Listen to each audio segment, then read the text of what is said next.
to Broadway. Ain't no man can save me. Ain't no man can enslave me. What's up, tri-state area? This is Adrian Enscoe. I'm Stark Sands. And we are part of the cast of Swept Away on Broadway right now at the Longacre Theater. We're actually going to take you on a little backstage tour. Backstage, front stage. We're going to show you the boat. Come on. So here we have our capsized ship. The story is about a shipwreck and the survivors and what we're forced to do by our circumstances. We have our little boat, what we call the little boat. It's the lifeboat, but the four of us that end up in it, we aptly call ourselves the Little Boat Lads. Little Boat Lads.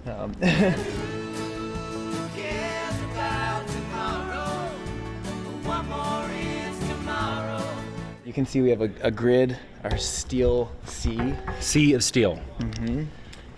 So, when the show begins, this ship is not sunk.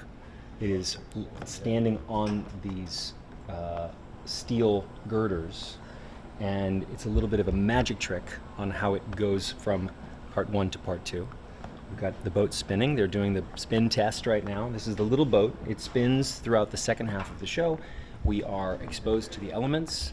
The lighting is now being tested. It's beautiful. We have a lot of fog effects, wind effects, rain effects. It's pretty great. We go through it every night together. And the G's. We get to experience all the G's of The G forces of the boat spinning around.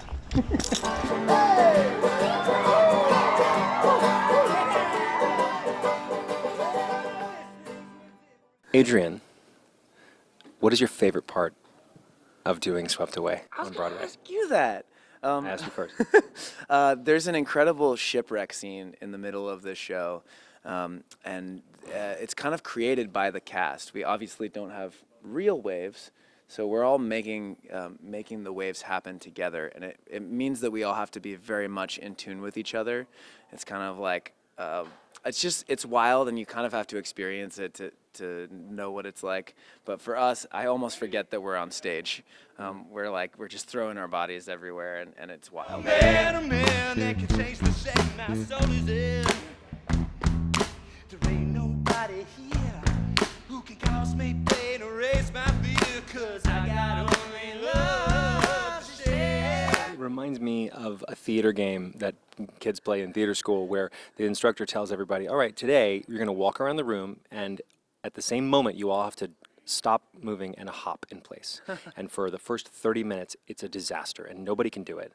But then all of a sudden, you just sync up and then magically it just starts happening. Yeah. And I remember that, and now what we do is so instinctual that it just happens. We're all paying attention to each other. We're connected through ESP. It's pretty awesome. It's hive mind, like a real film or a real ship's crew. Yes, that's right. Yeah.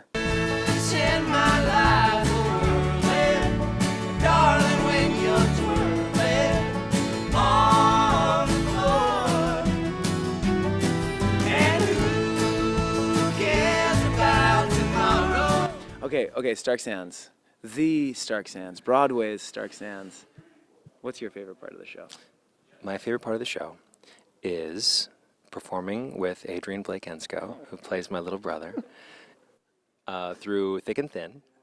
And we have always had a really, really sort of beautiful and effortless ability to harmonize together. And our voices just seem to blend. But I also think it's not just natural. I think there's a lot of listening going on, and Adrian is a really beautiful musician in his own right and a beautiful singer. And so for whatever reason, we have that chemistry, and it really is lovely that I get to sing most of my songs with you.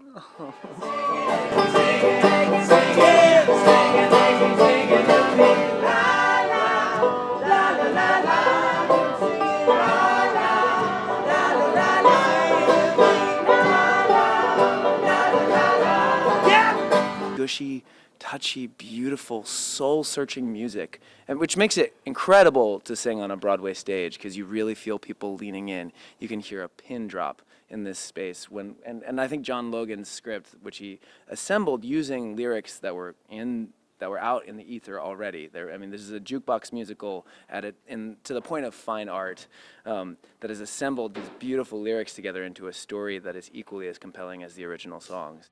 Our show is a grassroots show because it depends so much on the people that are coming to support it, and we've literally toured the United States with this show, so it has fans everywhere that are flying across the state to come and support it. Earlier this month, after only about 2 weeks of being open, it was revealed that the show was supposed to close. We had sold tickets up until May, but we were going to have to close December 15th. That would be the end of this week. So we had 10 more days of shows left.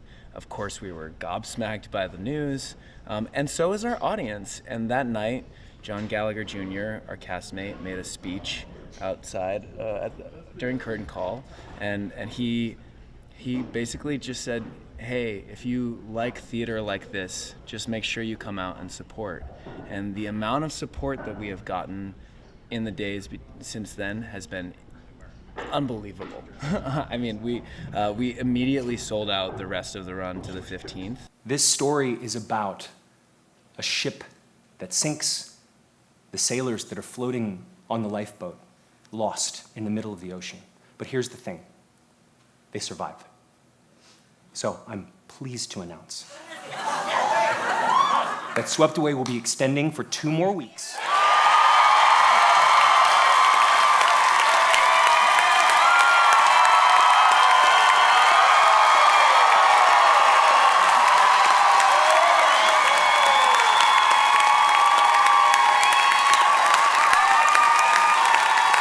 To be able to be the one to announce that extension to the audience, it was a pretty incredible moment, like a high point of my career for sure. Could you sing maybe one small chorus from Swept Away for us? Yeah. Oh, that's you. I don't sing that song. Well, you send my life a whirling, darling, when you're twirling on the floor. Yeah. And who cares about tomorrow? What more is tomorrow than another day?